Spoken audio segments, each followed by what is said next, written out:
Hello everyone, my name is Akanksha और मैं एक मिशन पे काम कर रही हूँ जिसमें मैं करीब 100,000 यंग प्रोफेशनल्स को उनके कम्युनिकेशन स्किल्स में हेल्प करना चाहती हूँ। सबसे पहले हमें इंग्लिश में काम करना पड़ेगा क्योंकि हम चाहे माने या ना माने, but English is the language which is globally known, right, the most. इसलिए हमें इंग्लिश में भी काम करना पड़ेगा। और जब इंग्लिश की बात की जाती है तो हमें इंग्लिश में लिखना भी आना चाहिए, इंग्लिश में बोलना भी आना चाहिए, इंग्लिश में सुनना भी आना चाहिए। अब यदि इंग्लिश में लिखने की बात करें तो स्पेलिंग मिस्टेक ये बहुत बड़ा पेन पॉइंट है हर एक के लिए। आप चाहे कितना भी ग्रामरली यूज कर ले, आप चाहे कितने भी advance technical digital tools use करें, बट आपको जब तक इंग्लिश स्पेलिंग नहीं आती है हमारा कॉन्फिडेंस बिल्डअप नहीं होता है। ये बेसिक रूल्स हैं जो कि आपको स्पोकन इंग्लिश के लिए एंड स्पेशली राइटिंग के लिए यूज होने वाले हैं। कुछ रूल्स आपको पता होंगे, कुछ रूल्स आपको नहीं पता होंगे जो आपके लिए यूजफुल हो सकते हैं। तो सबसे पहले है, कोई भी स्पेलिंग जो कि क्यू से स्टार्ट होती है, क्यू हमेशा यू के साथ आता है।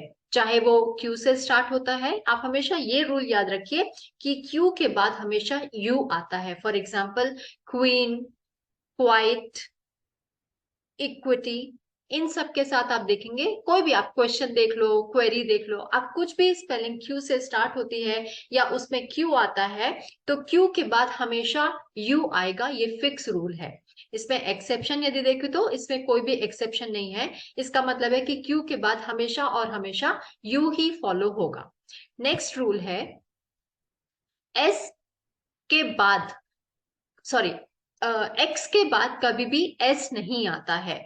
फिर से बोल रही हूँ, एक्स के बाद कभी भी स्पेलिंग में यदि एक्स हो और उसके बाद स का साउंड हो तो इसका मतलब है कि वहां पर एस नहीं है, वहां पर सी है। जैसे फॉर एग्जाम्पल एक्सक्यूज मी, तो EXCUSE, एक्सक्यूज मी। एक्सरसाइज, देखिए यहाँ पे साइज में स का साउंड आ रहा है बट एक्चुअली यहाँ पर सी है। एक्साइज, यहां पर भी आप देखेंगे CISE है। Excitement, EXCITEMENT। तो इस तरह से आप देख लेंगे कि यहाँ पर जितने भी स्पेलिंग्स हैं, जितने भी एक्स के बाद जो भी आता है वर्ड, वो हमेशा सी आता है, एक्स नहीं आता है। इस रूल में भी कोई भी एक्सेप्शन नहीं है। इसका मतलब है कि एक्स के बाद हमेशा और हमेशा यदि स का साउंड है तो वहां पर एस नहीं, वहां पर सी लगेगा। नाउ थर्ड रूल इज, जब भी हमारे पास आई और ई साथ में होते हैं, ई पहले बाद में आएगा और आई पहले आएगा। फॉर एग्जाम्पल बिलीफ, BELIEF, देखिए आई यहां पर पहले आया है, ई बाद में आया है। नेक्स्ट इज रिसीव, अभी देखिए यहां पर जब भी सी आता है आई और ई के पहले, तो यहां पर ई पहले आएगा और आई बाद में आएगा। इसका मतलब ये हुआ कि जब भी ई और आई साथ में हैं, हमें ये चेक करना पड़ेगा कि वहां पे सी के अलावा यदि इन दोनों के पहले यदि सी लगा हुआ है तो स्पेलिंग होगी CEV। फॉर एग्जाम्पल रिसीव, तो यहाँ पे देखिए आपका सी और फिर उसके बाद ई आया है और उसके बाद आई आया है। सी के अलावा जितने भी स्पेलिंग्स हैं, जैसे फॉर एग्जाम्पल बिलीव, बिलीव, इन सब में आई पहले आएगा और ई बाद में आएगा। फिर से बोल रही हूँ, जब भी ई और आई साथ में होते हैं तो आई पहले आता है और ई बाद में आता है, एक्सेप्ट सी। जब वहां पे उन दोनों के पहले सी होता है, वहां पे पहले ई आता है और बाद में आई आता है। जैसे फॉर एग्जाम्पल बिलीफ, बिलीफ में आई पहले आया है, ई बाद में आया है। बिलीव, बिलीव में आई पहले आया है और ई बाद में आया है। रिसीव, रिसीव में क्योंकि सी था यहाँ पर इसलिए ई पहले आया है और आई बाद में आया है। ये आपके कुछ एग्जाम्पल है थर्ड रूल के। अब इसमें भी एक्सेप्शन है। देखिए जब ई और आई साउंड निकालते हैं ए का, ठीक है, जब ई और आई साथ में मिलके साउंड निकालते हैं ए का तो वहां पर ये रूल फॉलो नहीं होता है। फॉर एग्जाम्पल नेबर, तो वहां पे साउंड क्या आया, ई आई मिलके क्या बना, ए। तो यहाँ पर नेबर में आपका ई और ई पहले आएगा, आई बाद में आएगा। नेक्स्ट एग्जाम्पल है वेग, वहां पर भी ए का साउंड है इसलिए ई पहले आया है, आई बाद में आया है। नेक्स्ट है लेजर, इसमें भी ए का साउंड आ रहा है इसलिए ई पहले आया है, आई बाद में आया है। तो रूल ये है कि ई और आई जब साथ में होते हैं तो आई पहले आता है, ई पहले बाद में आता है यदि साउंड ई का हो। जैसे for example believe, believe, right, ये सारे एग्जांपल। लेकिन यदि ई और आई के पहले सी आता है जैसे रिसीव, तो वहां पर ई पहले आएगा बाद में आई आएगा। इसके भी कुछ एक्सेप्शन है इस रूल के कि जब ई और आई मिलके ए का साउंड बनाते हैं तो वहां पे ये रूल एप्लीकेबल नहीं होगा। इसका मतलब है कि पहले वहां पर ई आएगा और बाद में आई आएगा। नेक्स्ट अदर एग्जांपल है हाइट, यहां पर भी साउंड ई का नहीं है, आई का है, इसलिए यहां पर भी पहले ई आया है और आई बाद में आया है। तो इस तरह से हमको साउंड चेक करना है, हमको सी एक्सेप्शन चेक करना है और हमको ए चेक करना कि ई और आई मिलके ई बना रहे हैं या ए का साउंड बना रहे हैं या आई का साउंड बना रहे हैं। उन सब के बेस पे ये रूल एप्लीकेबल होगा। नेक्स्ट है नाउ फोर्थ रूल इज कि जब हमारा साउंड या शॉर्ट वॉवेल होता है, जब हमारा सिंगल सिलेबल होता है और हमारा साउंड शॉर्ट वॉवेल का होता है, शॉर्ट वॉवेल मतलब सिक, ई, टिक, आई, लिक, थिक, डक, ब्लैक, तो ये सब क्या है, शॉर्ट वॉवेल्स हैं। उस सब में एंड में सी और के लगेगा। अब जैसे लॉन्ग वॉवेल की बात करें तो यहाँ पे सीक, एस डबल ई के सीक, लीक, चीक, तो उस केसेस में क्या है हमारा सी के की जगह पे के लगेगा। तो इस तरह से अलग अलग एग्जाम्पल हैं और उसके अलग अलग एक्सेप्शंस हैं। नेक्स्ट रूल, रूल नंबर 5, यहां पर इसका मतलब ये है इस रूल का कि जब आपका सिंगल सिलेबल होता है या वन सिलेबल होता है और एंड में एफ या एल लगता है या एंड में एस होता है तो वो डबल हो जाते हैं, डबल एफ, डबल एल या डबल एस लगता है। फॉर एग्जाम्पल स्टिल, देखिए यहाँ पे सिंगल सिलेबल है, स्टॉल यहाँ पे भी सिंगल सिलेबल है, क्लास यहाँ पे भी सिंगल सिलेबल है, मास यहाँ पे भी सिंगल है, एंड चेस, ये एग्जाम्पल्स हैं जहां पे डबल एल, डबल एफ या डबल एस लगता है। तो जब भी आपका सिंगल सिलेबल हो मतलब सिंगल मात्रा लगी हो और जहां पर एंड में एस या एल या एफ लगा हो उस केस में डबल एल हो जाएगा, डबल एफ हो जाएगा या डबल एस हो जाएगा।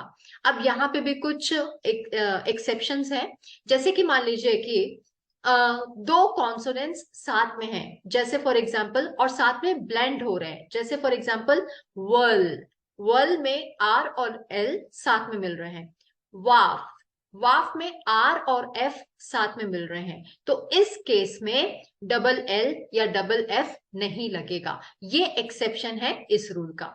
नेक्स्ट सेक्शन, जैसे फॉर एग्जाम्पल जब एस का साउंड, जब लास्ट में सिंगल सिलेबल है, लास्ट में एस है, लेकिन एस का साउंड ज जैसा है, जेड जैसा है, तो वहां पर डबल एस नहीं लगेगा। फॉर एग्जाम्पल हिज, इज, इस केस में डबल एस नहीं होगा। तो ये इसके इस रूल के एक्सेप्शन है। Rule number 6, rule number 6 ING के लिए होता है। कई लोग मुझसे पूछते हैं कि एंड में डबल एन क्यों आया और उसके बाद आईएनजी क्यों लगता है, तो उसके लिए ही अलग अलग रूल्स हैं। इसमें एक से ज्यादा सब रूल्स हैं जिसको हमें फॉलो करना पड़ेगा। तो फर्स्ट ऑफ ऑल कि यदि सेंटेंस में या वर्ड में सिंगल सिलेबल है मतलब कि सिंगल मात्रा है और एंड में वो कॉन्सोनेंट के साथ खत्म हो रहा है तो उस केस में आईएनजी लगता है और डबल कॉन्सोनेंट के साथ आईएनजी लगता है। फॉर एग्जाम्पल यदि वर्ड है प्लान, PLAN, अब देखिए यहाँ पे सिंगल सिलेबल है, ए का साउंड है और उसके साथ एन, लास्ट में कॉन्सोनेंट एंड है, एन है, तो उसमें जब आईएनजी हम लगाएंगे तो डबल एन के साथ आईएनजी लगाएगा। इसके दूसरे एग्जाम्पल है टैन, TAN, जब उसमें ING लगेगा तो TANNING हो जाएगा। जैम, JAM, जब उसको डबल ING के साथ यूज करेंगे तो जैमिंग हो जाएगा, JAMMING। तो इस तरह से इसका रूल के वर्ड्स हैं। इसके अलावा कुछ एक वर्ड्स इसमें ऐसे होते हैं जिसके सेम सिलेबल, जिसमें एक मात्रा होती है और कॉन्सोनेंट होता है एंड में, तो उसमें भी डबल कॉन्सोनेंट लग के EST या ER लगता है उसकी एडजेक्टिव डिग्री बताने के लिए। For example BIG, big, big के साथ जब EST लगता है तो डबल G हो जाता है। For example hair, BIGGEST, biggest. Same bigger, BIGGER, बिगर। तो इसमें सिंगल सिलेबल था और एंड में कॉन्सोनेंट था, इसलिए यहाँ पे डबल G का यूज हुआ। सेम वैसा ही हिट, HIT, हिट, इसमें सिंगल सिलेबल है, सिंगल मात्रा है और एंड में T कॉन्सोनेंट है, तो जब हम उसमें ING लगाएंगे तो ये डबल T हो जाएगा, HITTING। तो इस तरह से ये रूल फॉलो होता है।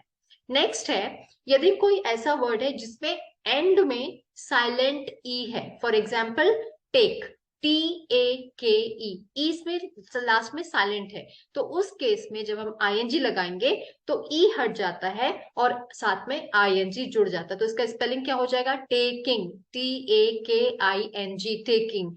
मेक, MAKE, मेक, और उसमें जब ING लगेगा तो MAKING, making. Okay, now next rule is, जब दो सिलेबल हैं, ठीक है, जब दो सिलेबल होते हैं और उसमें लास्ट में कॉन्सोनेंट होता है, तो हम ये देखेंगे कि फाइनल सिलेबल में, मतलब जो लास्ट वाला मात्रा है उसमें फोर्स होना चाहिए, तब वहां पे डबल N लगता है। फॉर एग्जाम्पल बिगिन, तो यहाँ पे बिगिन का, बिगिन छोटा है, बी छोटा है, लेकिन गिन बड़ा है, वहां पे फोर्स ज्यादा हो रहा है, तो बिगिन जब हम बोलेंगे तो वहां पे डबल N के साथ ING लगेगा। अब नेक्स्ट देखते हैं, जैसे रिमेंबर, रिमेंबर, तो इसमें जो मेम है उसमें फोर्स ज्यादा है, इसलिए यहाँ पे रिमेंबरिंग के टाइम पे डबल R नहीं हुआ है। तो इस तरह से हमको जज करना पड़ेगा कि कब कहाँ पर सिलेबल की मात्रा पे फोर्स हो रहा है, कहाँ पे ज्यादा प्रेशर आ रहा है, और उसके हिसाब से हमें ING का रूल यूज करना पड़ेगा। तो इस तरह से आपने देखा कि हम किस मल्टीपल जो इंपॉर्टेंट 6 रूल्स हैं उसको यूज करके किस तरह से स्पेलिंग के करेक्शंस हम कर सकते हैं और सही स्पेलिंग लिख सकते हैं।